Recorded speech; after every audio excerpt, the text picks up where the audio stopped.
What's up, World Wide Web? E-Daddy, your angry toy guy. Reason why we're going to call it Toy Guy today is because, well, let's face it, today we're not covering anything Motu. And I know every time I say the words, somebody that I know dies a little bit more each and every day. Much shout out and love for Mr. Joe Amato, who's probably right now sitting there cussing me, or when he sees this will be. Anyways, it is 2019. I listened to each and every person that went through and said, hey, man, let's try to do this. Let's try to do that. All right, game on. So, every once in a while, I'm going to go through and I'm going to unveil a different toy or something, toy line, something, and we're going to talk about it. And we're going to talk about the things that came with it, if I've got it. It's not going to be like my Angry Motu guy show. I ain't going to be doing this every week, maybe like once a month. Because these old vintage toys, they're expensive. But, you know, a lot of us that grew up in the 80s, kids in the 80s, we grew up with this shit. And when you go comparing it to a lot of stuff they got nowadays, there just ain't no comparison. But anyways, today we're going to go through and we're going to discuss the whole, I'm trying to remember, because I forget bigger than crap. Who in the hell made it? And where is my button? I need him. 84 World Event Productions. Either this is Gloob or Panache, whatever. Anyways, a lot of us kids, we probably grew up with this version of Voltron because he was probably the easiest one to get. Plus that, he was a cooler one to get where we went through and we had the little opening doors on them, so we go through and put the figures in them. Now, for me, honestly, personally, this is probably one of the, you know, I'm surprised it's held up as long as it has over the years, just to be honest with you. Because, I mean, this thing was nothing more than, it was all plastic. Now, there was another version of Voltron. It was a smaller die-cast version, which is awesome. And at some point, I'm going to be trying to get a hold of one of those myself. I mean, it still did all the same things this one did, except for you couldn't put any figures in it. But it was still cool as hell, and it still survives here to this day. Maybe in March when Comic-Con rolls around, somebody will have one. I'll go through and pick one up for a Benji. But break him down a bit here.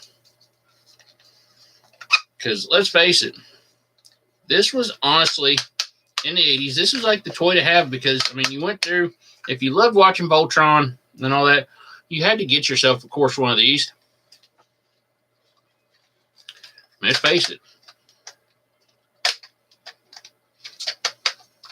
Black Lion went out and, you know, you had all the lions, man. They all went through and you could get them got them all individually or you get them all together. If I remember right, I think I got all mine together. Then you could take it apart. And then from there, it was just like getting the figures, which was completely badass.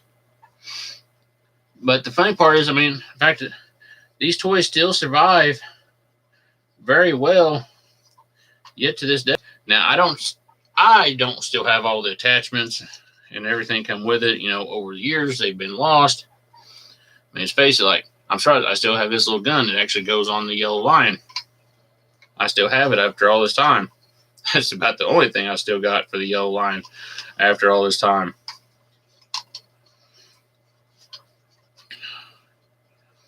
I always thought they kind of messed up with the feet, to be honest with you. How they put the feet on there. But I mean, still, I mean, to this day, the fact that these things hold up as good as they have. I know a lot of people say, man, mine's broken apart, legs have come off, the little plastic doors have popped off and gone. And and the stickers, if you can find one that's got stickers in pretty good shape, you're doing pretty good. What is that?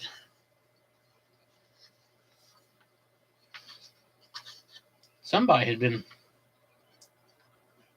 put something inside the lid for my yo line. But anyways, like I said, they were all pretty damn cool. We could sit there and take them, and if we were playing Voltron, fly them around, individually, do the whole transforming sequence, all that fun jazz. It was a good way to do it. But like I said, for a lot of us, they held up. For some of us, they held up. For some of us, they didn't. And like I said, getting ones that in pretty good shape. My red line, part of the sticker on it has come off over time, which honestly would be like the only one really I had that much of an issue with. My green, my yellow, my blue, black all still has its stickers on there pretty good. So, it's pretty good. And I'm still trying to remember who the hell made these things.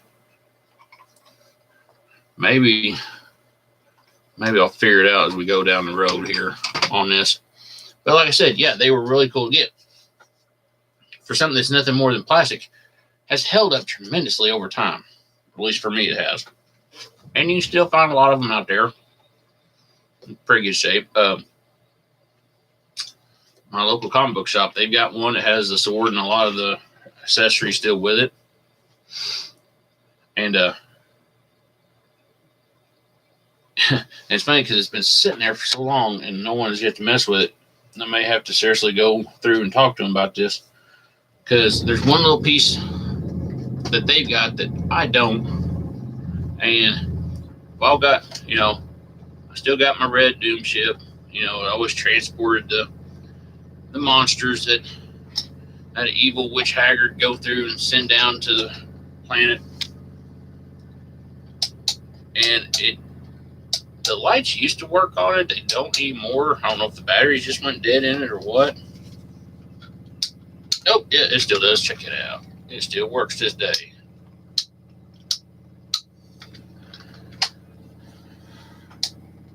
Guess you can only really see it in the dark if you want to, but there's a black one of these. And I guess I just forgotten about it over the years. But I happened to see it. Man, I've got to get that. It was pretty cool. One of those pretty cool pieces. Let's see what this one says. World Event Productions, which I know was the company that went through and produced the Voltron cartoons back in the day. But yeah, I've still got the Doom coffin. Like I said, I always go through and transport all the evil monsters and stuff.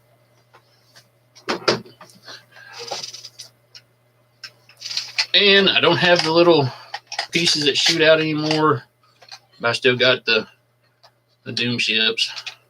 It's always pretty cool. I still had the little cartridges that shot out of here. Pop one in, jack them back, hit that thing back there, ding, shoot them off.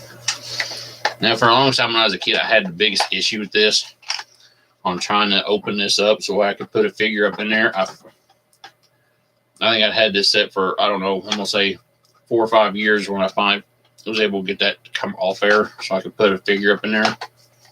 I don't keep them in there anymore. And then, of course, I as well got the old handy dandy trusty Doom tank. That's what I always called it. Which, as it rolled, at least it used to, You know, you can get it to move up and down as it went back and forth with it. Be able to snag guys up and stuff like that. Now, I didn't have the Castle Lions to be honest with you, I don't even remember what in the world that thing even cost back in, or what it would cost nowadays. But since we have the advantages of having a separate mobile device here, let's look it up and see. Hey, go back. All right, let's see.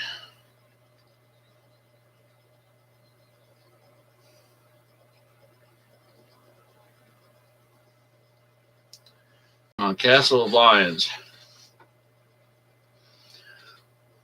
Whoa. For anybody ever lucky to get a hold of one of these, man, these things go for a pretty little penny. Let's see.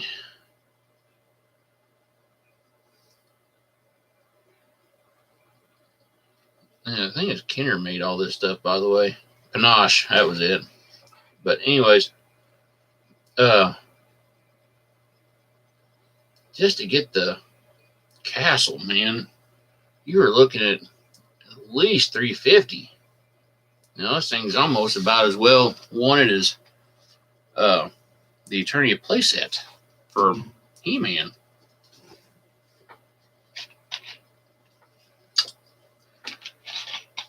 But anyways,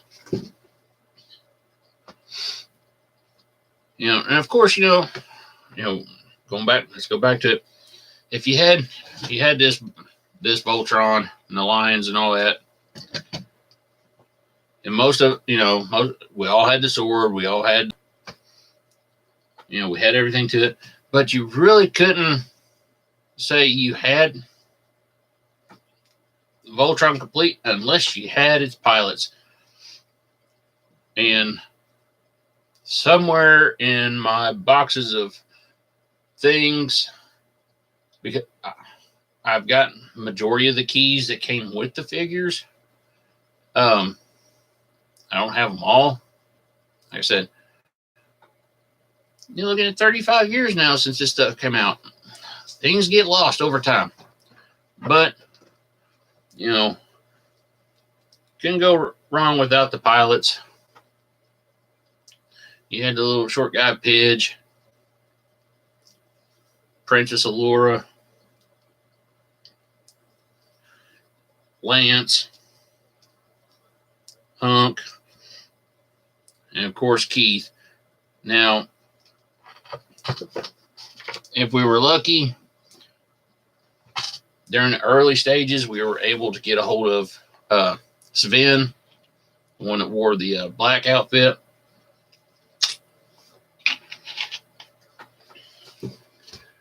Another one of those things that's on my list of things to get, because I honestly don't feel like, minus the castle and the black Doom coffin, I don't completely have everything to it.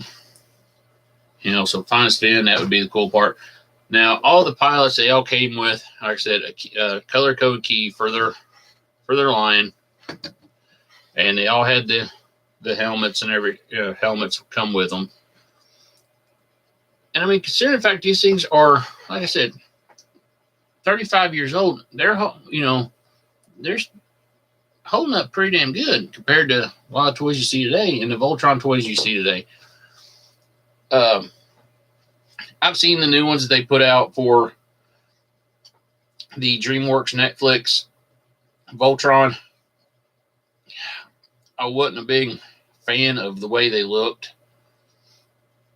And I know, things change over time, new incarnations of it and everything else.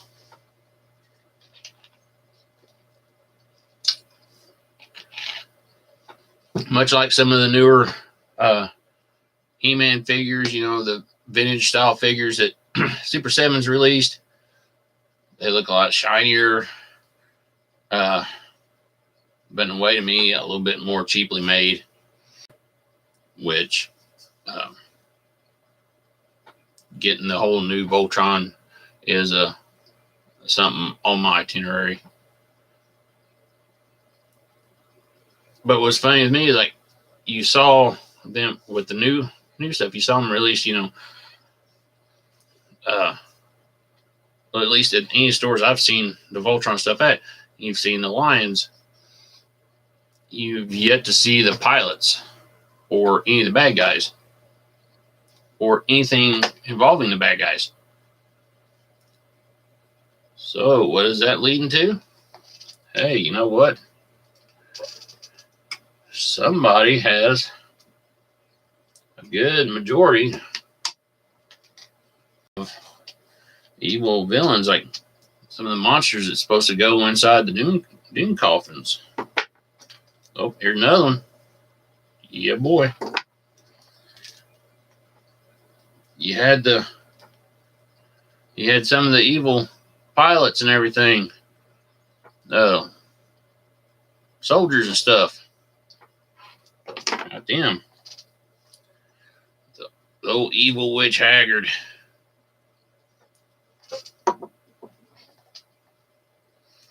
And you can't forget about having the old prince and the king, without a doubt. Well, I said, this stuff, for something, like I said, it's 35 years old now. Now we're in 2019.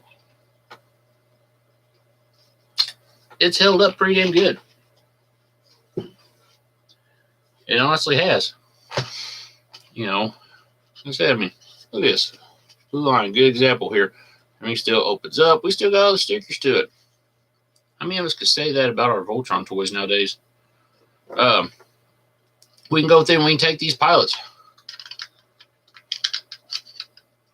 set them down in there, close them up. And I know he did not go with that one, or anybody says it.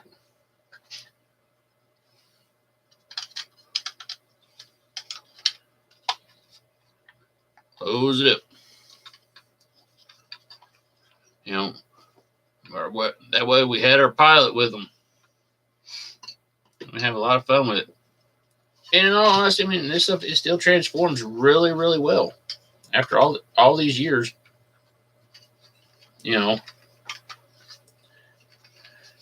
Kick the legs back, tail up for one leg. Let's go ahead and get the big man in there. Oh, yellow line, hunk down in there.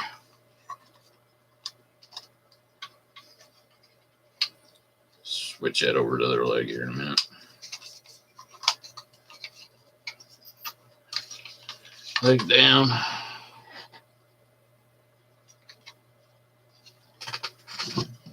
Yeah, I'm gonna seriously do this.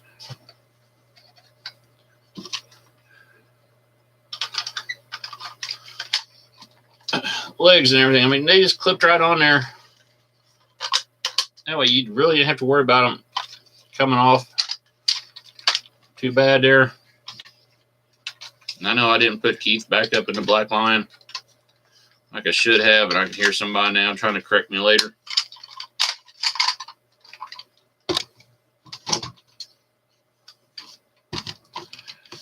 I work too much on this desk.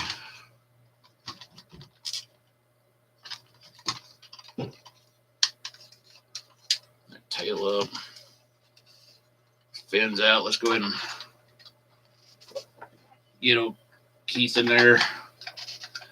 I mean, he was always like the hardest one to put in there, but you get him sitting in there almost like he was just laying back in there.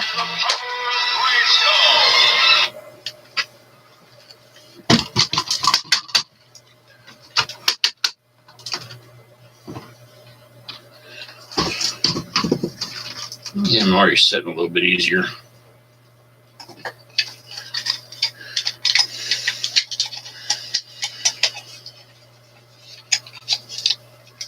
Lamps in there.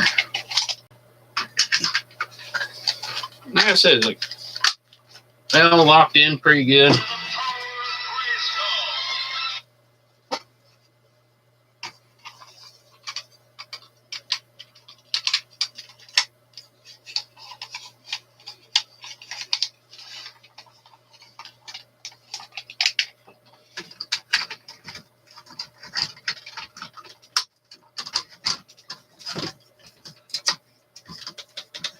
pop that head up.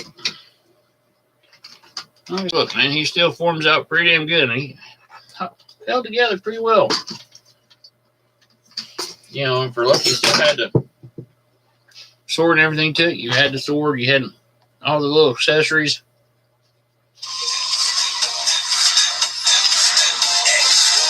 Always, whenever I'm doing something. I'll call that one back later. But yeah, I mean, these toys have held up really good over the years. Could they have done something a little bit different as far as the little latching pieces go? I mean, you look here, I mean, like I said, 35 years. Yeah, the polished doors don't exactly close like they should. Most of us anymore probably got to use some kind of like little tape or something to hold them down. You know, because we all played with it a lot. I know I did. It was awesome to play with, man. Hell, I had times where I brought Voltron into the Motu universe. But, you know, like I said, these toys, they held up really good over the years. A lot better than a lot of stuff we'll see nowadays. So anyways, that is me just going through and showing off some cool Voltron toys that we could get back in the 80s. Talking about them. You gotta admit, I mean, the coloration, I mean, still pretty damn vibrant, like on these monsters and stuff. You know, the paint didn't really wear off all that bad. You know, there's a little bit on that monster. I think a little bit on King Zarkon, there's a little bit of, no, that really ain't. Not too bad paint wear. You know, let's face it. They held up really good over the years. Can anybody say that 30 years from now, that the Voltron toys that have come out in the last year or so, are they going to hold up that well? That's to be seen. But anyways, that's me taking a good look at some of these figures and stuff. Like I said, well, yeah, we didn't have much articulation on them. You know, backwards, forwards on the arms, legs, head turned back and forth. That's about it on a lot of these, except for the witch, and all was just a head turned back and forth and one arm moving up and down. Of course, she had to have her cat with her.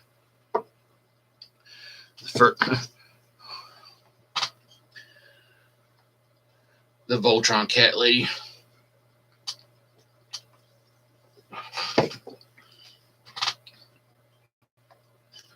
But anyways, Voltron's definitely one of those ones that if you get a chance to go through, you know, if you ain't checked out in a while, they've got DVD sets. That's got all the episodes. They've got, there was like a short 45-minute movie that also included the vehicle Voltron that I never got much into that one.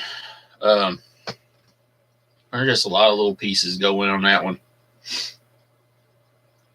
I know they had the, what was it, the Lion Force or whatever that came out somewhere in the 2000s, maybe early 2010s, something like that. Now that right there, that series right there, that was a cool little series because it pretty much picked up, you know, years later after the original Voltron and everything. So that was still pretty cool. The Netflix series, while I'm not a complete fan of the anime style animation, they do a pretty good job with it. They threw in a couple little different things. Instead of getting Sven, you had the other dude, whose name I completely forget right now, had a different yet unique kind of take on the story. So, I mean, it was, all in all, it was pretty good, I think. Pretty good little series right there. So if you can get it on Netflix, that's a good one. Check out. If you've got an Xbox One, I know that they do have an app for the Voltron cartoons, the originals. So I mean, that's if you got an Xbox, it'd be a good way to go through and check that out from back in the day. But anyways, I am E-Daddy, your angry toy guy. Very good way to put it. That is me talking about the Panache Kenner World Productions, whatever, Voltron series. We took a good look on how they held up and stuff over the years. I think that may be all I got to say about this. Maybe sometime later, maybe I might do a part 2 of this, and we'll talk about all the different characters and stuff and why each one was unique with each one of their lines. Maybe. Anyways, until next time, I'm E-Daddy, your angry toy guy. Sorry. Ooh. Ooh. Make sure you hit like and subscribe if you liked what you saw. Subscribe if you're just now checking this out. Coming up this week, I will get back into my normal flow. We'll start on season 2 of talking about more of the Masters Universe figures, characters, and also coming soon to a YouTube channel near you. This one, I'm going to start showing off some of the customers do and little backstories for them. So, anyways, till next time, y'all enjoy those vintage toys. Love them. Take care of them, because we know sure shit we're not going to get it any with the stuff that we're getting nowadays. All right. Peace. I'm out.